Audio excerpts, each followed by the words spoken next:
morning, good afternoon, good evening, whatever time of day it is that you're listening to this. Welcome along to this latest instalment of TurfCast podcast. Now, we've got something a little bit different for you guys today. It's not our usual podcast where me and Simon just talk about the recent match or talk about the match that's coming up or look at the Premier League. It's going to be none of that. We have myself, Joseph Redmond, and Simon Townley, my regular panellist. Obviously, if you download the show, you'll be well aware of who he is. I've teamed up with the guys from the other prominent Burnley podcast, at No Nay Never, to speak to Ian Wright and have a chat to Ian Wright about his time at Burnley Football Club, a little bit about the jungle, a little bit about the recent England situation, and obviously the Burnley players that are involved in that, such as Nick Pope, James Tarkowski, Ben Mee, and I will say now, obviously you're going to hear everything, he is a big fan of Charlie Taylor. So the next half an hour is just going to be a chat. The voices you'll hear, of course, are myself, Simon, and of course Ian, and the other voice you will hear is Natalie, as I've said, from the other Burnley podcast, No Nay Never. Big shout out to them for helping us team up and things like that. Yeah, it was absolutely fantastic experience. And also a big shout out to the guys at Classic Football Shirts, because that's where we went to do the interview, and they, just like Ian and Ian's people, shout out to Roscoe, were all very accommodating and all very engaging. So big shout out to everybody involved, and I hope you guys enjoy it.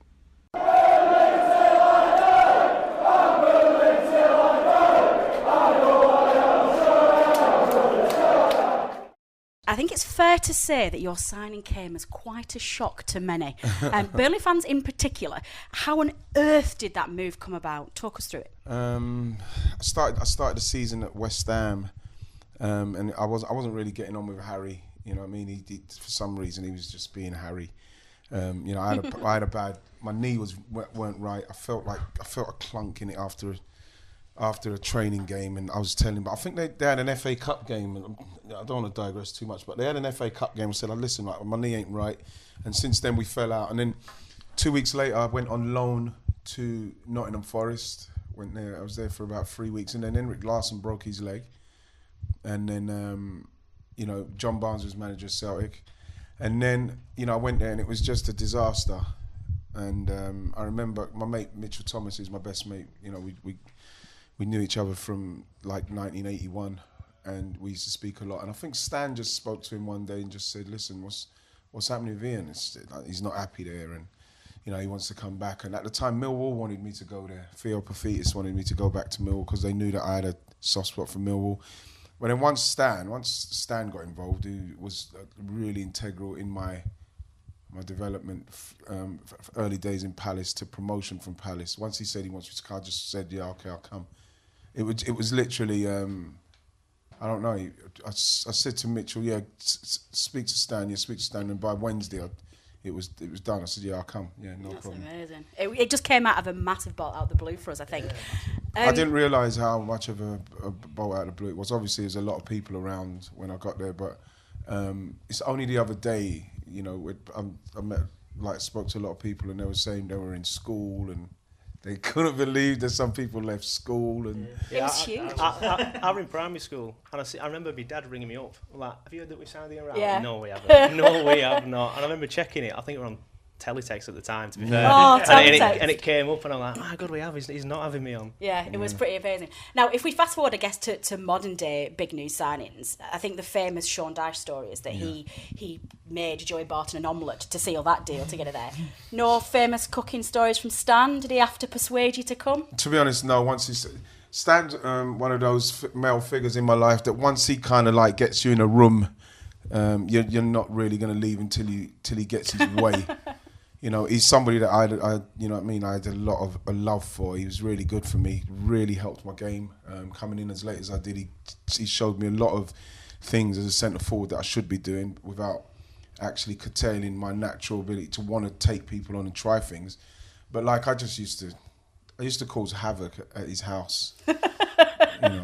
He was, because Stan can go from just 0 to 0 in 10, especially when you see him in the dressing room, but never with me. I remember, there's some of the time I used to actually go to his house on purpose because he used to love truffles. He used to buy them truffle chocolates. He used to love those. And then I remember once I went in and I just bit half of every single one of them, put them back in to the box and everything, and then I remember it's like Danny and Chris, obviously, the tragedy happened there, but I remember they phoned me and they said that their dad had a massive family meeting because he was absolutely beside himself with anger because someone had eaten off his truck. When he found out it was me, he said, it's okay. And that's what the boys used to do at Burnley. They used to say that I'm the son of Stan, I could do no wrong. I remember when he used to say, no tackling, I used to still tackle. Yes. I used to still tackle, and then he wouldn't say anything to me. I remember one time Ronnie Jepson tackled someone in the same game, and Stan went, F, he was saying, I said no effing tackling. He said, right, he's just been tackling. He told him to F off into the dressing room. Excellent. I think just picking up on the very quick point, you mentioned Mitchell Thomas is one of your best mates, if not your best mate, and he was obviously quite integral to your move. Is he probably the main reason? Would Burnley have been on your radar without Mitchell Thomas, do you think? Well, yeah, it wouldn't have been so much on my radar simply because it was just, but I knew Stan was there. Yeah. You know what I mean? And I knew Mitchell was there, and then because we're so close, Mitchell, it was brilliant. The fact that we as best mates, we're both of us coming towards the end of it at Burnley, and then we had the success we had with arguably, I would say, one of the best bunch of guys I've spent time with. Playing with Amazing. guys at that level of the game I was playing with, but all good players and nice people and great lads. It was one of the funniest times I had, especially when we used to do the Friday court. The court on a Friday. It was so funny because you get in trouble for everything. You get in trouble for everything. If you had a wee without asking somebody, you know what I mean? No one would say anything to you. And then in Friday court, you know what I mean? They'd mention it, Lenny John Rose would say something, or Paul Cook would say something, or someone would say something. If you went to the shower without your slippers on, and then Stan would sit there and he says, "Ian, you've been accused of leaving your top and not wearing your slippers to shower. How'd you plead?" I say, "Well, I plead guilty on that one." I remember I can't go into the one what I've done where I've done a whole dialogue of doing my own defence, and in the end I still got charged being guilty for it. But it was one of the best ways of building like camaraderie and bond in the dressing room I've ever had. Sorry. Go on. What was the punishments for the guilty? No, when he was just fined money, yeah. Okay. And that's what would happen with that is that some people got really irate about it. Got really irate about being found guilty and having to pay the fine and stuff like that. But it was once it was done, it was done. It was absolutely brilliant. Never seen it done before or after. Never heard of anyone doing it after. But it was so good because all during the week you see people do stuff, and then Stan would say, any business, any, and then someone said, Ian Wright was swearing at such and such at the time. I said, I didn't swear, I wasn't swearing. And then they said, okay, do you want to defend your case? You say, yes, I do want to defend my case. And then you try and defend your case, and then it goes to everybody, and then you find out if you're guilty or not, if you're guilty or not guilty. Not many people got a not guilty. From my understanding, these punishments are still going ahead Yeah, now. they are. This is still happening today. Yeah. I think it's very much a Burnley thing. I think even generation after generation, we still manage to find a way to get that camaraderie at Burnley and that closeness. Yeah. And I think often because of the size of the squad we have to work with, that's fundamental. And Dyche is the same. We used to, like Glenn Little, we used to just, like every time we'd try to report him for just talking to. He just talks so much. Yeah, I remember that, to be fair, because sometimes I go into Gawthorpe and he'd just be chatting and chatting. He's just a wheeler dealer. He's just, you know what I mean? He's like Del Boy. You had a great squad of players around that time. Some definitely. Real Some Burnley absolute legends like Glenn, like you said, you just mentioned. That brings it on nicely, actually. Do you still speak to any of the lads? Well, to be honest, yeah, because obviously Tranmere. Yeah. You know, our manager at Tranmere. What's our manager at Tranmere? Nicky Mellon. Yeah, Nicky Mellon. Yeah. Nicky Mellon, Paul Cook. Yeah. Speaks all the time. Steve Davis is in touch, on the WhatsApp. And in respect of everybody else, Ronnie Jepson, everybody, you just see him about. Yeah. You just see people about, but it was for me, you know, as tough as it was when I got there, I didn't realise how tough it was going to be, the actual football. And obviously people were, you know, once you were playing against them, they were trying 3-4 times as hard. Yeah, of course. To stop you. You know, I remember our first games against Wigan, and you know what I mean. I remember they had a player. I think his name was Michael Jackson, and you know, for the whole game, he was just saying things about he can't believe he's playing against me, and you know what I mean. He's just, you know, kind of almost. He wasn't, but like there's people who'd kick you in certain games, and they're like, oh, sorry. You know what I mean? It's really weird, but like it was strange because I found it very tough to play. It was an eye opener for me, and that's why I said to Stan, I probably can't start these games. Yeah. I need to maybe come up with 20 minutes. I could not get to the level to the pace of it, you know, until, you know what I mean. Once I started to read and see what was happening. Yeah. So it was better for me because it's almost like I was off the bench, and I just watched the defenders, just watch what they do, and see what they were doing, and then I say, Stan, just give me 20 minutes, and he done it. Everyone else tire them out. Absolutely, and then come on and nick the goal against nick the goal against, like the first one against Gillingham, I remember. But like that's what I said to him, and it wasn't. I wasn't being disrespectful to the league. It's just that where I was at the stage I was with the couple of injuries that I was carrying with my ankle and stuff, it was just a bit too much for me. Yeah, it's still the same now, isn't it? Championship is a different animal. It's a massive thing now. You managed to get 4 goals though. I think you came 11 appearances off the bench and things like that. So how do you rate like your time at Burnley in terms of like the success that you had in terms of goals and obviously the promotion? Well, I think all the goals. When people talk about all the goals, they meant something. They helped in the end. And when you see our we needed to. I think we drew at Torquay. No, we beat Torquay. Glenn Little scored a great goal. Was it Torquay or was it Scunthorpe?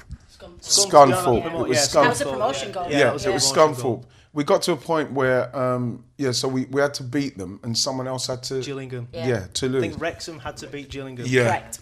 Yeah, and we had to. We were all at the turf on a big watching on a big. Was you? I was there. I went at school. They all went to the whole one side. Wow, must have been amazing. But it was what I was pleased about is that in training, you know what I mean, mainly used to do the training sessions. We used to talk about finishing with the guys and everything. And you know, with me, I wasn't really fussed about the not scoring at the time that I was. For some reason, it just didn't bother me. We were playing well. We was doing okay. And I remember when I did come on against Gillingham and scored, you know, you just knew, you kind of felt, I just felt like it was going to happen. I think I scored against, it might have been Reading. I'm not sure if it was Reading. Alan Pardew, I know Alan Pardew was absolutely, because Alan Pardew wanted me to go to Reading in that same time once he found out I was leaving Celtic. But I was pleased with all the goals because they all meant something. They were all quite... Well, they did. They got us promoted. I think if you do the maths and you work out the games where your goals either got us a point instead of 1 or 3 instead of 1, 1 instead of none or 3 instead of 1, we wouldn't have got promoted without your goals. So, I always make a joke and say, what's it called? Burnley's success now is simply because of my goal against Gillingham. We'll let you have that one. Yeah, no. But it was, I don't know, the guys...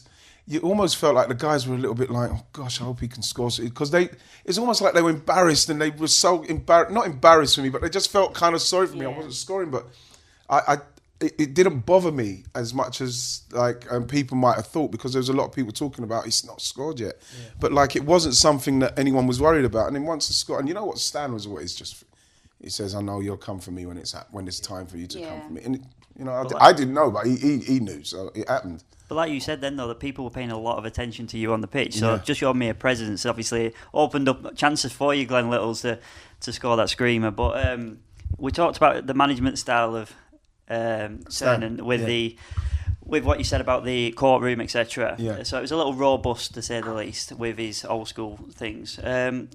Was working under him. How would you prepare for games under Stan? It was very meticulous. You know what I mean? There was a lot of like set pieces and the way they played and everything like that. It was very, very good. I remember there was one time when I can't remember who we were playing, but Gordon Armstrong as well. I was still in touch with Gordon as well. Every now and then he texts. And I remember there was a time where he picked the 11. And the people that weren't involved with the 11, because you had to, it was very like, you're going to be doing this and we make sure you do this. And so the people who weren't involved, you had to go away. And I remember when he said that I think he said Gordon's not involved this one or involved that one, and then Gordon said something like, "Effing hell, I thought we was all pissing in the same pot," right? But he kind of said it. He said it when he was walking away. And the thing with Stan would be like that. He went like that. "What did you say, Gordon?" And I thought that Gordon was just he wasn't gonna say anything. I thought, don't say anything because I know what he's like. And he said, "No, nothing, Gaff. I just thought, we're all pissing in the same pot." And he told him, "I've never seen a manager send so many people off the training ground to get." He went, "Fuck off, get in there." Fuck off, back. And that was the same time when Ronnie Jepson was tackling in training because he didn't want tackling on the Friday, obviously. Yeah. And I done a tackle, and then no one said anything. So Ronnie Jepson done the tackle. By this time, he'd already sent Gordon Armstrong because it was a long way from the pitch to get back to the actual place. Yeah. So he was all the way up there, and then he dug Ronnie Jepson out as well for tackling. He told him to F off as well. Go on, F off with your mate. So you see them both up there walking off, but it was at no stage was it not funny for me. It just felt like fun. I felt like I was in a Kes film.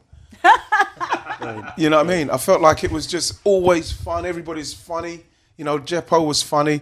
And Stan, like I say, when it came to the games, because Steve Coppell was the manager when he was at Palace, some of the times I saw him get angry. I remember one time he got angry with Mark Bright because Mark Bright questioned one of these training sessions we was doing something, and if you started off and if you stand past you the ball and it bounced off you, he'd stop it straight away and say, "Stop, do it properly, bam." So you can't just get a bad touch and go, "Oh, come here," and then start. He would stop it. And I remember he'd done that to Mark Bright. Mark Bright said something, and at the time, obviously, Mark was high. He was very senior in the dressing room, and he said something to Stan. Stan said something, and then Stan walked off training pitch. I think Mark got in trouble for it from Steve Coppell and that. And then Stan talked to everybody and said he's not having that, and that's not the way professionals should speak to a coach and stuff like that. But with him, in respects of getting things right, that he gave me that from a very early stage. You say that no stage in training when you're never ever miss the target when you're in training. This is what training's for. He instilled a lot of stuff like that in you, and like I say, going back to your question about the preparation, it was as good as like when I was at Arsenal with George Graham or with Wenger. It was meticulous to the right to the core. So that's really interesting, isn't it? Because I genuinely wouldn't have anticipated that. But there's a few players you mentioned there that have gone on to be managers and coaches. Did that never entice you with?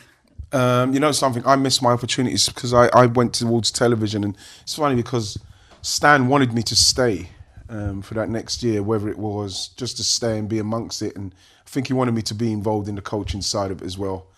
But there was a call for television, and at the time, I thought, okay, that's the route I'm taking, because at the time I was doing a television show. I remember that. I remember that television show. Yeah, Friday nights were right. Yeah. And I watched it the day you signed, or the week you signed, and the guy who introduced it said, "Burnley's newest signing." What is going on? We were never mentioned on TV. No, never. Yeah, and it was. Sorry, what was I saying? I can't remember. What was my train of thought? I lost it. Whether you're going into coaching. Right, yeah, and so I missed it, and I regret it. I regret that because every now and then, I'll go and see my mate Lee Johnson. I'll pop into Arsenal, you know what I mean? I'll go and see my mate Carl Robinson at Oxford, and when he was at MK Dons, just to be amongst it again. And it's something that I do like. I would not have been able to deal with the emotions that football give you, whether you win or lose or draw, or when your own fans, you see your own fans, they get angry with you, and then they start realising when you get to that stage where, and it will come, where they don't want you there no more. Yeah. It's very difficult, and I think the emotional side of me, and the fact that I'm very instinctive and off the cuff, would have been too much for me to be a manager. I wouldn't have been able to do it. Yeah, it falls on your head, doesn't it? Essentially. Yeah, I would not have been able to cope with being a manager. Yeah, it's pretty honest to be able to reflect that on yourself and realise what that was. Yeah, I know that for a fact. Yeah. Can I just pick up very quickly on the Gowthorpe point? You were talking about having to go ages. I think we all remember the old Gowthorpe ground where you had to drive down.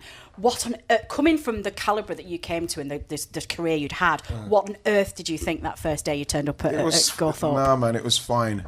It was fine. It was almost like a brilliant reality check, because you can imagine Arsenal's training ground. Yeah. before the West Ham. You got when I went from Arsenal's to West Ham's training ground, it was a little bit of like, whoa, you'd expect it to be a Premier League. It was going to be a lot better. It wasn't great. It wasn't like, you're thinking, wow, you'd have thought it was going to be a lot better facilities.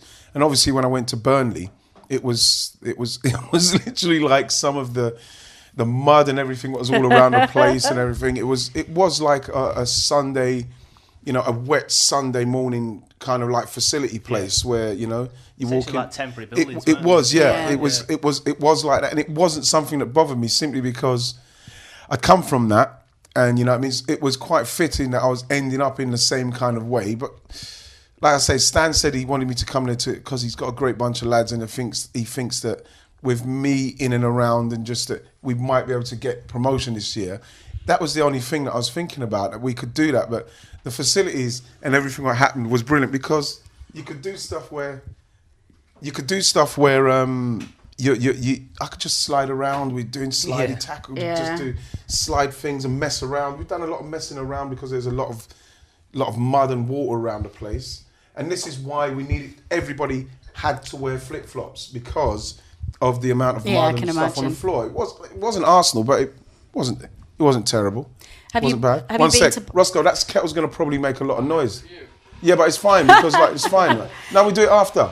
Yeah, because that kettle will just make some noise. It's quite all right. No. See, this is what happens with live podcasts. We get coffee breaks halfway through. Yeah, it's fine, man. No, you're all right. Don't worry. I don't know if you've had the opportunity yet. Have you seen Burnley's new training ground at Barnfield? No, I've only heard of it. I've only heard about it. A long way away from the mud from Gawthorpe, for sure. A long way away. It's actually. I enjoyed the Gawthorpe at the end.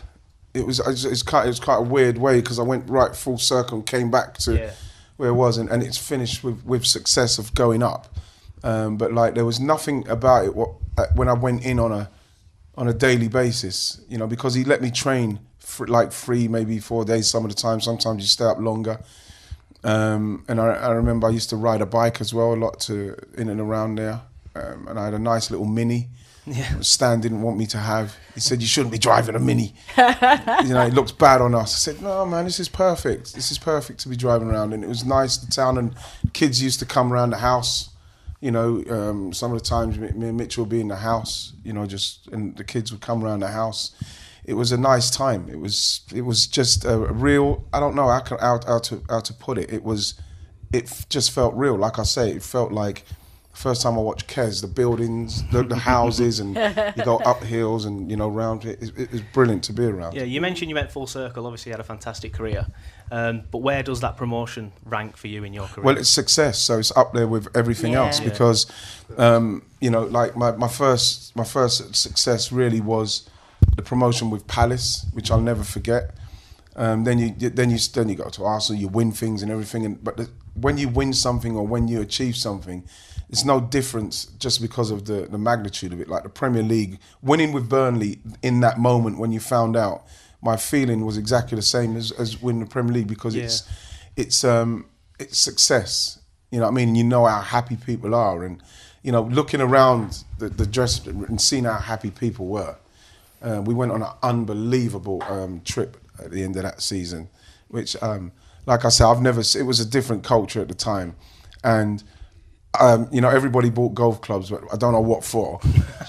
It was one of the best trips I'd ever been on in respect of watching guys have a good time. I guess the perfect question now is, tell us more about that trip. I'm so glad you asked that. Don't stop. It was just like, the fun and when we went out, and it was different being with the Burnley guys, because when we went out, you weren't mobbed by people. Yeah. When you went away with Arsenal, it was you had to have people around. So it was like normal blokes. You could just be in and around.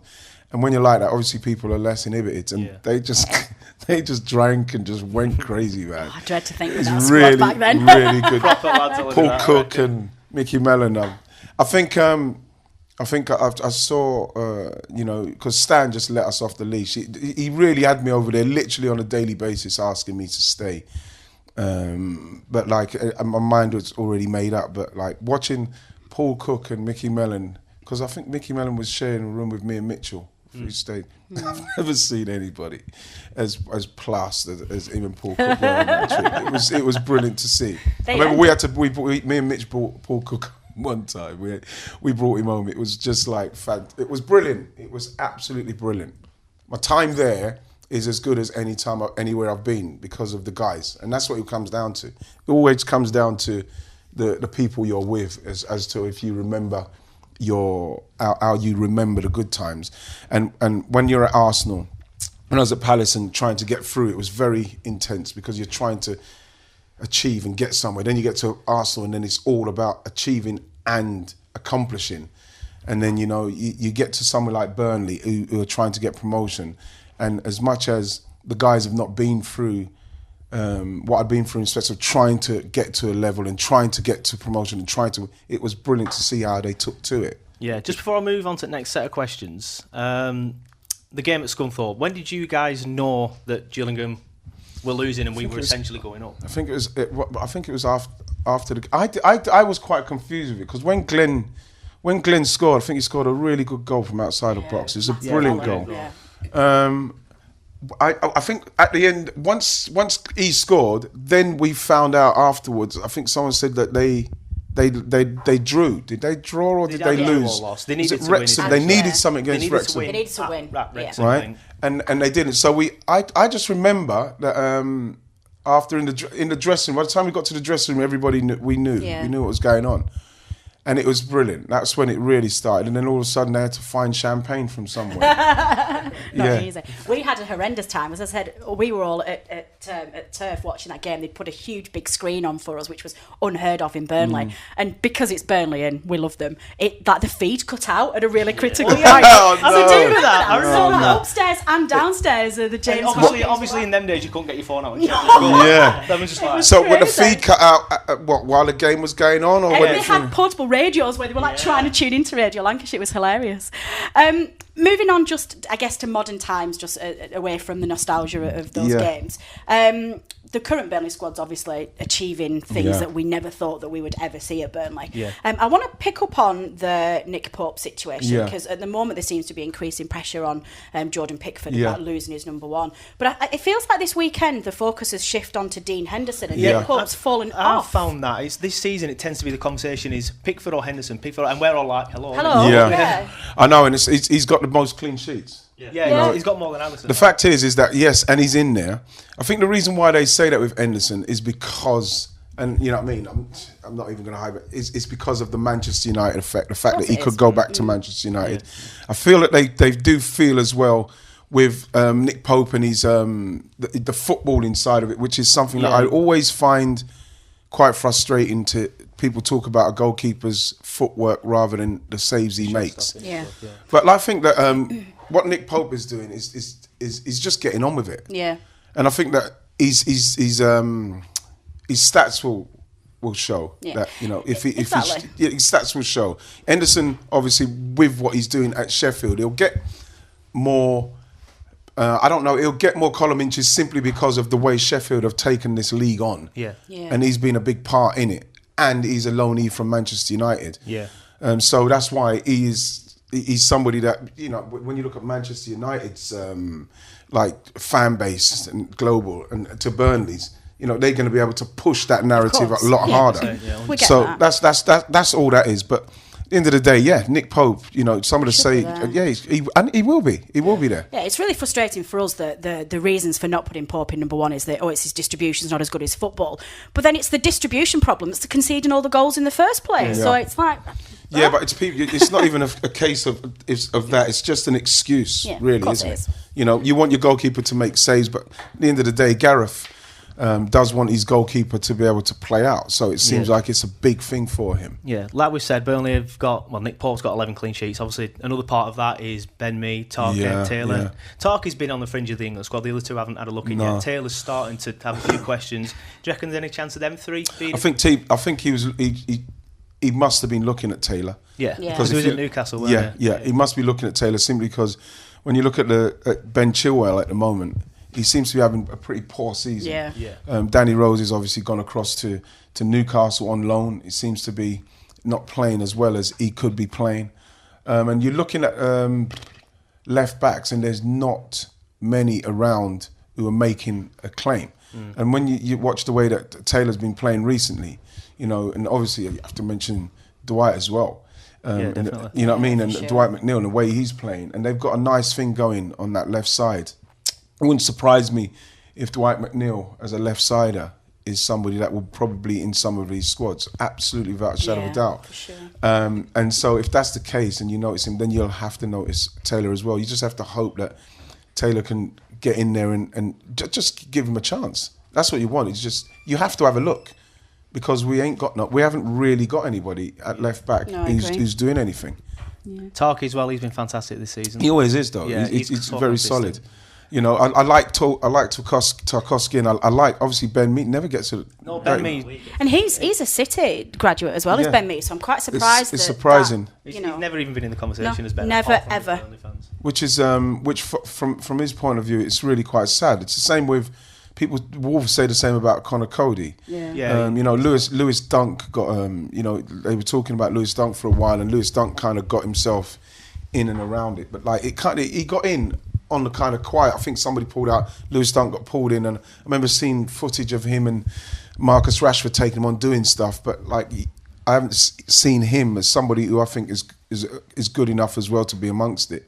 I haven't seen his name talked about a lot, but you know, it's a tough one. It's a tough one for Gareth. Tarkowski has to be in there. You know, for me, I think that he's proven that he's a very stable centre half, and he's somebody again that you have to say, as well as Michael Keane was doing when he was at Burnley, Tarkowski was, for me, Slotted the better in. player, and I think he's proven that. He's proven that now, yeah. See, I have to second that, obviously. For obviously, he's I like Tarky. He's a good guy, but the narrative of playing football out and what is Gareth Southgate looking for. Last season, I didn't see so much of that of Tarky, but this year, definitely. I've noticed him taking a few more risks and a few more gambles with the playing it out. I've noticed Sharon Dash having a bit of a sweat on at times, but I've noticed it. He's having a go. He's running forward. He's doing what was enticed by Maguire to get that sort of move, and I've sort of noticed it more with Tarky this year. So it is good to see him. I think that what's happening with the centre halves, you know, they know now because they've seen what's happened with Harry Maguire and his emergence, you know, from Hull to Leicester now, Man United, £80 million, and if you're gonna match up Harry Maguire and Tarkowski in respects of ability and what they can do, and James, he's got good pace as well. Yeah, he has. You know, and so strong in the air as well. strong in the air. You know, very strong player. So if he now then brings into his game the fact that he can come out with the ball, he can play it into midfield and play those passes, then, you know, his case is strong. Yeah, his case is strong. I totally agree with that, definitely. A couple of last questions just to finish off then. One of our panellists referenced the chat show that we talked about earlier on, that you were doing at the time you were at Burnley. Who would have been your best guest to have on, dead or alive? Best guest. Who I could have had? Yeah. At the time, I was desperate to. We were really close to getting Eddie Murphy. Oh wow. We were really close. It was, you know, because we got Will Smith, we got Denzel Washington. You know, we got. Love Denzel. You know what I mean? We got. You know, it was really cool in that respect. We got Mariah Carey. We got a lot of people that once you reached out and you thought, oh, we're not going to hear anything, and we heard back from Eddie Murphy a couple of times, and then in the end, it didn't materialise. But you know, when I leave here, I'll probably think of some other names. But he was the one that everybody, when we used to ask about who would you want to see on the show, his name was like top of the list. Yeah. All the time. Let me see. Who would I have probably? And I remember Dennis Rodman. Remember Dennis Rodman? Yeah. That was a weird old vibe. That one. Went out afterwards as well, and he was just like, oh, you know, he was an amazing guy to have. That must have been a real pinch me moment, though. It must have been like, how did I end up in here? Yeah, but like, you know, who I probably would have liked to have had? Brad Pitt. Brad Pitt. I think everyone would just like to be in the room with Brad Pitt at some point. You can't argue with that. Because you know the thing with Brad Pitt, I think that he's somebody, if you reached out, he's as big a star as he is, and you know the vibe I get from him is that he'll probably, if he'll say, I'm going to do that, and the people who are around him won't be able to stop him from doing that. Because when I read up about him, and he was somebody who used to hold a sign, whether it was a sign to point people in that direction, and some LA like big producers saw him and said, "You need to come and have a screen test," and that was it. You know, that's how they discovered Brad Pitt, and so he's kept that kind of normality. You know, when you see him, for sure, he's still a normal bloke and the kind of guy that you can have a beer with and chill with. And he's somebody that I would love to have been able to sit down on a couch that's with. brilliant. From the mud of Gawthorpe to Brad Pitt. I know. One final question sent in via Twitter from the guys at London Longside, just a bit of fun to end it with. On a chocolate digestive, which side would you consider to be the top? Is it the biscuit or the chocolate? No, the chocolate's the top. Excellent. 100%. That is the right I answer. can't believe anyone would say Well, different. nobody. Why would anybody? Why would anybody? Why would you have a chocolate biscuit and That's what and I it's a thought. chocolate one and you put it on the chocolate side so you can see the digestive That's side? what I thought when they sent that question in. I think someone responded to it saying that it How wasn't is this the a question? chocolate. It's just ridiculous. There it's are just, people who think you the know, biscuit's the the reason top. why the chocolate biscuit is so desirable is because when you turn it round, you see the chocolate. It's got the nice digestive underneath it. It is, I've for got, sure. I've got to top that one because I can't believe that's even a question. But fair play, London Longside. But which was harder, the Gawthorpe dressing room, as you said, it was quite untidy, messy, dirty, or the jungle? I'd probably take the Gawthorpe. Yeah. Yeah, jungle's tough. Yeah. You know, the thing with it where you can't even compare them is because I was having an amazing time at Gawthorpe. Amazing time. And the thing is the only reason why I talk about the actual dressing rooms and the facilities is because you've asked me about them, because they don't even come onto my radar. It's only when you think of it, you think of, oh yeah, I remember that bit and that. And like sometimes the water was pretty cold and stuff like that. So it's an eye-opener. It's what you need. It's what you made me realise. And, you know, it's really strange because it did make me realise how fortunate I've been. You know what I mean? Because this is what it's like for people at this moment who are trying to maybe climb the ladder to get where I was. So, you know, it was something that I kind of appreciated. But with the jungle, to be that hungry and that bored and that tired was really tough mentally. It's a very tough environment to be in. You know, you can't even compare it. I would, you know what I mean? I'd go to Gawthorpe every single day of the week. Especially now. Yeah, Especially now. Exactly. Ian, we can't just express our appreciation so much for giving up your time. Our listeners are going to absolutely love this. I love that. You know, I get so much love from Burnley fans. As you should. You know, but the fact is that it's only through the fact that they let me know, especially people who have grown up now who were at school. They say what it meant. It was a big time for them. You don't realise, and this is why. You know, I mentioned the film Kes because, like, I could imagine if somebody came into that environment and everybody would remember it because it's such an isolated place. Burnley, the most. What was that stat they used to have about the most fans to population? Population ratio. I used to really quite like that. Apparently, it's still the same today. It's still the same. Yeah. You know what I mean? So everybody, and what I loved about it is that obviously we had them lot across the road with Blackburn. Nobody. Whoa, don't be swearing. This is a family-friendly Nobody podcast. in Burnley had any other shirt on. You never, Still the same. It's about a third of the population of the town goes on the turf. Unbelievable. It's like when we're going to Old Trafford and beating them. Yes. There's more people in Old Trafford than what live in Burnley. Yeah. You know, it's you know what? It was a real eye-opening time for me, being at Burnley, and it was one of the best times of my life. I was there with my best mate. Yeah. And we ended up getting promotion.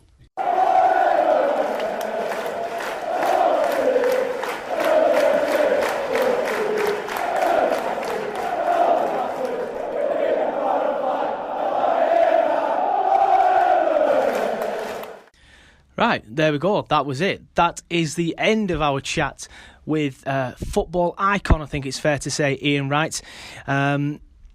Yeah, I hope you enjoyed it, basically. Just want to say I hope you enjoyed it. If this is your first time listening to TurfCast, please make sure you subscribe. Check out some of our other episodes. There's plenty there to do. I think we've done around 27 episodes now. I always forget the number. I think it might actually be 28. 27 or 28 anyway. There or thereabouts. There's plenty there for you to get your teeth stuck into. So please subscribe. Have a look for us on the social medias. Twitter, Facebook, Instagram, YouTube. Just search TurfCast Podcast with the same name on everything because I have no imagination whatsoever. And for the regular listeners, if you're wondering about the next episode of TurfCast, you know, the usual things that do, I mean, like I said at the start of the show where me and Simon have a chat and talk about the game, that will be out as usual on Thursday morning. We're going to get together later on in the week, record it, look back at the Newcastle game. Unfortunately, this is what we have to do, even when the game is so terrible like that. We still have to look back at it. But it was a good point anyway. So obviously we'll take that. But yeah, that will be out on Thursday morning as usual. And as for the rest of you, if it's your first time here, please subscribe, please come back, please listen to more podcasts, and follow us on all the social media. Bye.